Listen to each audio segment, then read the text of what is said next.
Hello दोस्तों, नमस्कार। आप सभी साथियों का स्वागत है आपके अपने यूट्यूब चैनल एक्सेस एकेडमी पर। उत्तर प्रदेश आउटसोर्स सेवा निगम और उत्तर प्रदेश ईसीसी ई एजुकेटर भर्ती पर धमाकेदार खबर निकलकर सामने आ रही है, जिसको आप सभी के साथ इस वीडियो के माध्यम से डिस्कस करने वाले हैं। आप सभी साथियों से निवेदन है कि वीडियो को बिना स्किप किए हुए अंत तक देखें, जिससे वीडियो में शेयर की गई सारी इंफॉर्मेशन को आप आसानी से समझ सकें।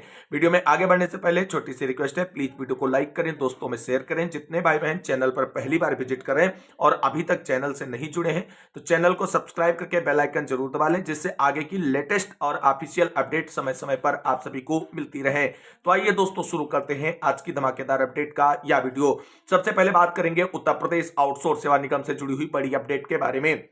दोस्तों, जैसा कि आप सभी लोग जानते हैं, उत्तर प्रदेश के मुख्यमंत्री माननीय मुख्यमंत्री योगी आदित्यनाथ जी की तरफ से उत्तर प्रदेश आउटसोर्स सेवा निगम का गठन उत्तर प्रदेश के सभी विभागों में कार्यरत लाखों आउटसोर्स कर्मियों के हितों को संरक्षित करने के लिए किया जा रहा है। और इसी क्रम में उत्तर प्रदेश आउटसोर्स सेवा निगम के गठन का जो प्रस्ताव था वो 2 सितंबर को कैबिनेट से पास भी कर दिया गया था। 2 महीने बीत जाने के बाद भी अभी तक उत्तर प्रदेश आउटसोर्स सेवा निगम प्रभावी नहीं हुआ है और न ही आउटसोर्स सेवा नियमावली लागू हुई है। उत्तर प्रदेश आउटसोर्स सेवा निगम से सभी विभागों में कार्यरत लाखों आउटसोर्स कर्मियों को उम्मीदें हैं और उम्मीदें कब पूरी होंगी इसको लेकर के अभी स्थिति क्लियर नहीं है। आखिर कब प्रभावी होगा उत्तर प्रदेश आउटसोर्स सेवा निगम, कब लागू होगी आउटसोर्स सेवा नियमावली, कब से मिलेगा उत्तर प्रदेश में कार्यरत आउटसोर्स कर्मियों को बढ़ा हुआ मानदेय, कब मिलेगी उन्हें शोषण से निजात और कब होंगी आउटसोर्सिंग भर्तियां पारदर्शी तरीके से। जिस तरीके से आउटसोर्सिंग भर्तियों में वर्तमान में लूट घसोट मची है, क्या आउटसोर्स सेवा निगम उन पर अंकुश लगाने में होगा सफल? आखिर कैबिनेट मंजूरी के 2 माह बाद भी क्यों लागू नहीं हुआ निगम? इन सारे प्रश्नों को क्लियर करते हैं इसी वीडियो के माध्यम से। तो दोस्तों, यहां पर सबसे पहले आप सभी लोग देख सकते हैं, 2 माह बाद भी यूपी आउटसोर्स सेवा निगम का गठन नहीं, लाभ के इंतजार में कर्मचारी। उत्तर प्रदेश में आउटसोर्स सेवा निगम के गठन में देरी हो रही है, जिससे 4 लाख से अधिक कर्मचारियों को वेतन वृद्धि और अन्य सुविधाओं का लाभ नहीं मिल पा रहा है। सचिवालय प्रशासन विभाग अब कंपनी अधिनियम में पंजीकरण कराने की तैयारी कर रहा है। निगम का उद्देश्य आउटसोर्सिंग कर्मचारियों को शोषण से बचाना और उन्हें बेहतर सुविधाएं प्रदान करना है, जिसमें 20,000 रुपए का न्यूनतम मानदेय भी शामिल है। आगे दोस्तों, आप सभी लोग देख सकते हैं, उत्तर प्रदेश आउटसोर्स सेवा निगम गठन के प्रस्ताव पर कैबिनेट की स्वीकृति मिलने के 2 माह बाद भी निगम का गठन नहीं किया जा सका है। गठन नहीं होने से आउटसोर्स के माध्यम से प्रदेश में कार्यरत 4 लाख से अधिक कार्मिकों को मानदेय में वृद्धि व अन्य सुविधाओं का लाभ नहीं मिल पा रहा है। सचिवालय प्रशासन विभाग अब आउटसोर्स सेवा निगम के गठन के लिए कंपनीज एक्ट में रजिस्ट्रेशन कराने की तैयारी कर रहा है। यानी अभी रजिस्ट्रेशन नहीं हुआ है उत्तर प्रदेश आउटसोर्स सेवा निगम का। आउटसोर्स सेवा निगम पब्लिक लिमिटेड कंपनी होगी, जिसे गैर लाभकारी संस्था के रूप में संचालित किया जाएगा। सचिवालय प्रशासन विभाग के प्रमुख सचिव मनीष चौहान का कहना है कि कंपनीज एक्ट में रजिस्ट्रेशन से पूर्व की औपचारिकताएं पूरी की जा रही हैं। कंपनी बन जाने के बाद सबसे पहले महानिदेशक की नियुक्ति होगी, इसके बाद अन्य प्रक्रियाएं पूरी की जाएंगी। गौरतलब है कि मुख्यमंत्री योगी आदित्यनाथ जी की अध्यक्षता में 2 सितंबर को कैबिनेट की बैठक में निगम के गठन के प्रस्ताव को स्वीकृत किया गया था। इसके बाद 20 सितंबर को निगम के गठन के लिए शासनादेश भी जारी कर दिया गया। शासनादेश जारी होने के समय यह माना गया था कि 2 माह में निगम का गठन कर लिया जाएगा और इसके बाद भर्तियां शुरू कर दी जाएंगी। और अभी आउटसोर्स सेवा निगम का गठन ही नहीं हो पाया है और आउटसोर्स सेवा निगम से होने वाली अभी भर्तियों के लिए तथा अन्य जो लाभ मिलने हैं उसके लिए आप सभी को और इंतजार करना होगा। एक और बड़ी खबर आउटसोर्स सेवा निगम से ही जुड़ी हुई आप सभी के सामने है। आउटसोर्स सेवा निगम के कंपनी एक्ट में रजिस्ट्रेशन की प्रक्रिया धीमी, कंपनी अधिनियम में पंजीकरण कराने के बाद निगम होगा सक्रिय। हमने आप सभी को बहुत पहले बता दिया था कि उत्तर प्रदेश आउटसोर्स सेवा निगम इस साल के अंत तक और नए साल के शुरुआत में ही प्रभावी हो पाएगा और वही चीजें बिल्कुल क्लियर कट आने वाले समय में आप सभी के सामने होंगी। इस तरीके से ही आपको जानकारियां दी जाती हैं। तो यहां पर देख सकते हैं, प्रदेश के विभिन्न विभागों में आउटसोर्सिंग कर्मचारियों की तैनाती व उनकी सेवा आदि से जुड़ी व्यवस्था के लिए उत्तर प्रदेश आउटसोर्स सेवा निगम के गठन को कैबिनेट ने हरी झंडी दी थी। कैबिनेट की स्वीकृति के लगभग 2 महीने बाद भी अभी इसकी औपचारिकता पूरी की जा रही है। इससे कर्मचारियों को तय सुविधाओं का लाभ नहीं मिल पा रहा है। प्रदेश सरकार ने कर्मचारियों को शोषण से मुक्ति दिलाने व उनको न्यूनतम 20,000 रुपए मानदेय दिए जाने का प्रावधान किया है। इससे लाखों आउटसोर्स कर्मियों को इसका लाभ मिलेगा। उनको महीने की 5 तारीख तक मानदेय मिलेगा। मातृत्व अवकाश, चिकित्सा अवकाश, स्वास्थ्य सुविधाएं, ईपीएफ आदि जैसे लाभ मिलेंगे। कैबिनेट की हरी झंडी के बाद सितंबर के अंत में सचिवालय प्रशासन ने निगम के गठन का शासनादेश भी जारी कर दिया था, किंतु सचिवालय प्रशासन की ओर से अभी निगम के कंपनी एक्ट में रजिस्ट्रेशन की प्रक्रिया धीमी गति से चल रही है। वहीं सचिवालय प्रशासन विभाग के प्रमुख सचिव मनीष चौहान ने कहा कि कंपनी ला में रजिस्ट्रेशन के लिए आवश्यक प्रक्रिया पूरी की जा रही है। इसके नियम कानून बनाने के लिए कई विभागों से सूचनाएं ली जा रही हैं। वहीं महानिदेशक व अन्य सदस्यों की तैनाती के लिए कार्मिक विभाग को सूचना भेजी गई है, जहां से तैनाती के बाद वह लोग कामकाज शुरू कर देंगे। तो आउटसोर्स सेवा निगम से जुड़े हुए लाभों को प्राप्त करने के लिए अभी उत्तर प्रदेश आउटसोर्स कर्मियों को पैशन पूर्वक इंतजार ही करना होगा। ये ऑफिशियल अपडेट आप सभी के लिए है। अब ईसीसी एजुकेटर भर्ती से जुड़ी हुई अपडेट पर बात करते हैं। दोस्तों यहां पर आजमगढ़ जिले से ईसीसी एजुकेटर भर्ती को लेकर के बड़ी अपडेट आप सभी के लिए निकलकर सामने आ रही है, जहां पर देख सकते हैं एजुकेटर भर्ती में सूची निरस्त कर फिर से चयन प्रक्रिया अपनाने के निर्देश। एजुकेटर भर्ती में धांधली की शिकायत पर मंडलायुक्त ने बीएसए को किया तलब। मंडलायुक्त ने मांगा शासनादेश में रैंडम चयन का आधार, बीएसए रहे निरुत्तर। खबर जानते हैं विस्तार से। जिले में चल रही ईसीसी एजुकेटर भर्ती में अनियमितताओं के आरोप पर कई अभ्यर्थियों ने मंडलायुक्त विवेक कुमार से शिकायत की। अभ्यर्थियों ने आरोप लगाया कि बीएसए ने शासनादेश का उल्लंघन करते हुए रैंडम सूची के आधार पर चयन किया है। मंडलायुक्त ने बीएसए को तलब कर उनसे रैंडम सूची का आधार बताने को कहा। जब बीएसए शासनादेश में रैंडम चयन का कोई प्रावधान नहीं दिखा सके तो मंडलायुक्त ने नाराजगी जताते हुए भर्ती पर रोक लगा दी और सूची निरस्त कर फिर से चयन प्रक्रिया अपनाने के लिए निर्देश दिए हैं। मंडलायुक्त विवेक कुमार ने निर्देश दिया कि वर्तमान रैंडम सूची को निरस्त किया जाए और 15,000 से अधिक प्राप्त आवेदनों का अभिलेख सत्यापन कर आरोही क्रम मेरिट के आधार पर फाइनल सूची जारी की जाए। उन्होंने कहा कि चयन प्रक्रिया पूरी पारदर्शी और शासनादेश के अनुरूप होनी चाहिए। शिकायत करने वालों में ग्राम सैदपुर निवासी पूनम यादव, शिखा सिंह, ममता सिंह, नीलम यादव, बन्ना यादव, नीतू यादव, अंजू यादव और रिया सिंह शामिल थी।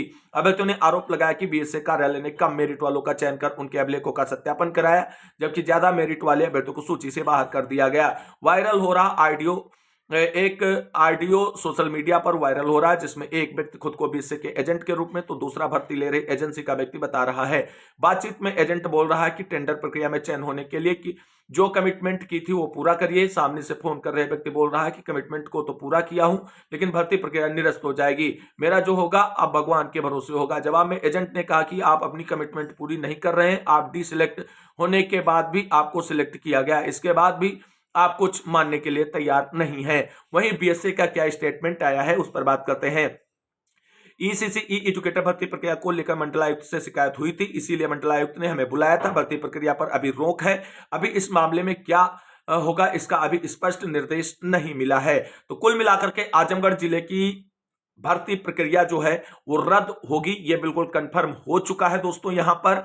और जिस तरीके से तत्परता दिखाई है ईसीसी एजुकेटर भर्ती में आवेदन करने वाले साथियों ने और उनकी मेहनत का ये नतीजा है कि जो धांधली या रैंडम लिस्ट के बिहाफ पर डीबी प्रक्रिया कराई जा रही थी उस पर रोक लगाई गई है और आगे इसमें top to bottom merit decide करते हुए भर्ती प्रक्रिया जो है वो अपनाए जाने के निर्देश जारी किए जा चुके हैं मंडलायुक्त की तरफ से बीएसए को। अब देखना ही होगा अब इस आदेश के अनुपालन में नई जो डीबी लिस्ट बनती है सिलेक्टेड कैंडिडेट की, उसमें top to bottom merit list रखी जाएगी या फिर से एक रैंडम लिस्ट ही जारी की जाएगी। अगर top to bottom merit list आती है डीबी के लिए तो ये सभी जिलों के साथियों के लिए एक नजीर होगी और सभी जिले के साथी जो हैं इस बिहाफ पर अपने जिले की डीबी प्रक्रिया को करा सकते हैं। एक बेहतरीन निर्देश जारी हुआ है, इसके अनुपालन में सभी जिलों के जो आवेदक हैं ईसीसी एजुकेटर भर्ती के उनको एक सीख लेनी चाहिए, प्रयास करने के लिए प्रयासरत रहना चाहिए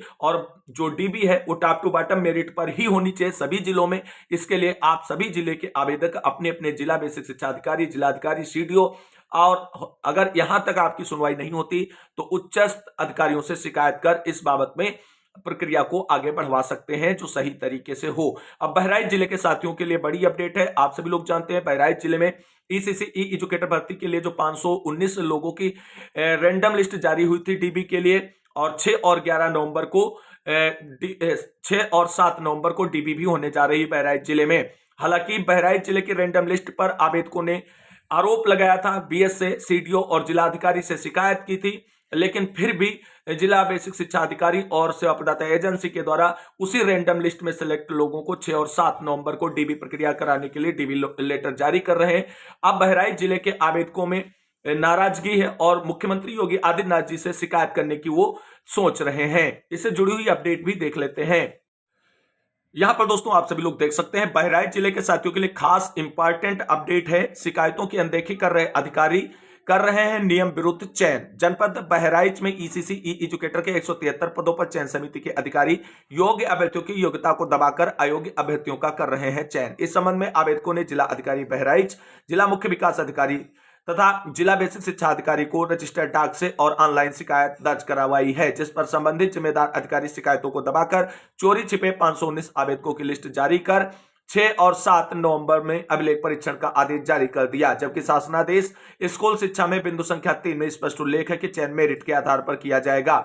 आवेदक अपने हक के लिए अधिकारियों के चक्कर काट रहे हैं, पर कोई अधिकारी सुनने को तैयार नहीं है। आवेदकों ने बताया कि 519 लोगों की जो लिस्ट जारी की गई है, ध्यान से देखा जाए तो 130-40 आवेदक ऐसे हैं जो नोटिफिकेशन में दी गई योग्यता पूरी नहीं करते हैं। 38 आवेदक ऐसे हैं जो पीएनपी प्रयागराज की विज्ञप्ति के अनुसार डीपीएससी या एनटीटी करने योग्य नहीं है और 5 आवेदकों की योग्यता सेवा आयोजन पोर्टल पर ऐसी है जिसके आधार पर आवेदन करना संभव नहीं था। चयन समिति की कृपा से ऐसे सारे आवेदक दिनांक 6-7 नवंबर को होने वाले अभिलेख परीक्षण में 519 आवेदकों की लिस्ट में शामिल है, जबकि उच्च गुणांक वाले आवेदकों को लिस्ट से बाहर रखा गया है। जबकि प्रयागराज और गोंडा में सभी आवेदकों के अभिलेख परीक्षण करवाए गए थे तथा पूर्व में धांधली की शिकायत पर आरोप सही पाए जाने पर सुल्तानपुर, सीतापुर, संत कबीर नगर की भर्ती रद्द भी की जा चुकी है और शाहजहांपुर में मुख्य विकास अधिकारी के हस्तक्षेप से पुनरीक्षित लिस्ट जारी की गई। एवं आजमगढ़ जिले में आयुक्त महोदय के संज्ञान लेने पर जिला बेसिक शिक्षा अधिकारी सभी आवेदकों का अभिलेख परीक्षण करवाने की बात कह रहे हैं, किंतु प्रार्थना पत्र और शिकायत दर्ज करवाने वाले के बाद भी जिले के जिम्मेदार अधिकारी इस प्रकरण में मौन धारण किए हुए हैं। अधिकारियों के ऐसे रवैये से परेशान होकर आवेदक मुख्यमंत्री जी के जनता दरबार में शिकायत ले जाने की बात कर रहे हैं। तो बहराइच जिले के साथियों से यही है कि अगर आप आवेदन किए हैं और आपकी मेरिट अच्छी है, जो डीबी के लिए सिलेक्टेड कैंडिडेट हैं उनसे, तो आप अपने जिले के उच्चस्थ अधिकारियों से व्यक्तिगत रूप से समूह में जाकर के शिकायत करें, प्रार्थना पत्र दें। और अगर आप सभी लोग मुख्यमंत्री योगी आदित्यनाथ जी तक शिकायत पहुंचाना चाहते हैं तो एकजुट होकर के, संगठित होकर के प्रयास करें, जिससे रिजल्ट आप सभी के सामने आए। जिस तरीके से अन्य जिलों में भर्तियों में करेक्शन को लेकर के बाद में आदेश देखने को मिले हैं, जहां पर रैंडम में डीबी कराई गई, वहां पर आपने देखा बाद में सभी को बुलाकर डीबी कराई गई। तो ये चीजें होंगी अगर आप सभी लोग एकजुट होकर के प्रयास करेंगे।